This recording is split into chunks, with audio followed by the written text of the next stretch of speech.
At yun na nga mga kumotmot, nakahanap na naman tayo ng bagong kainan.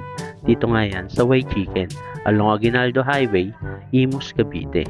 At yun na nga, ito yung sikat na biryani chicken sa Facebook. And syempre hindi tayo papahuli. Titikman natin kung ano nga ba ang lasa, kung panalo ba o hindi ng kanilang biryani chicken. Tingnan nyo naman kung paano i-prepare. Di ba? Roasted chicken yan mga kamot-mot. And syempre, nakikita nyo naman kung paano nila ihanda ang ating mga pagkain. At ito na nga yung order namin mga kamot-mot. Syempre, isang box yan. Good for 6. At ngayon, titikman natin kung panalo ba o approve ba sa inyo at sa panlasa ng Pinoy. Tingnan naman si Pops Yel, hindi nagpapahuli at talagang gustong-gusto ng tikman. Eh, syempre, unang tikim, sumalangit ng wa.